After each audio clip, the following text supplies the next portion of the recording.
हा नमस्कार भाऊ. नमस्कार. काय नाव आपलं? गैनीनाथ उत्तम गोरे. गोरे. गाव कुठलं आपलं? गोडेगाव. आता हे तुमचा बटाट्याचा प्लॉट 40 दिवसाचा. किती दिवसाचा आहे? 40 दिवसाचा. 40 दिवसाचा. व्हरायटी कुठली आहे? कुकरात. कोकराज. चालते. आता आपलं पहिले स्टार्टला काय काय वापर केला आपण? पहिल्या स्टार्टला एक सुपर फॉस्फेटची गोणी आणि डीपी बेडवर टाकला होता. बेडवर. आणि त्याच्यानंतर बीज प्रक्रियामध्ये बेन प्रक्रिया जर्मिनेटर मध्ये मुरून केलं.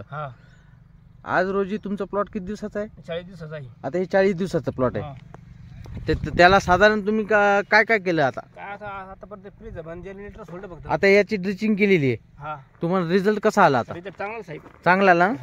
म्हणजे आता इथून तुम्हाला आता मी फुगवणीचा वगैरे देईल बघा. साईज वगैरे चांगली आहे. साईज वगैरे फायली चांगली.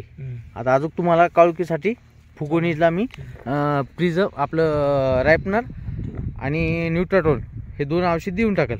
आता साधारण किती एकरचा प्लॉट आहे? 1 एकरचा आहे. 1 एकरचा आहे. रिझल्ट तुम्हाला आला बाबा?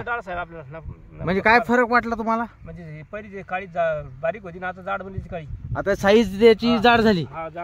जाड झाली आणि त्याला फुटव्याची संख्या वाढली. म्हणजे अन्नद्रव्य खायला त्याला खूप काही काळुकी निर्माण झाली. आपलं काटशिवरी पाटा कृषी वैभव कृषी केंद्र काटशिवरी पाटा यांच्याकडनं तुम्ही औषध आणलं. चाल. आता पुढील नियोजन तुम्हाला देतो मी.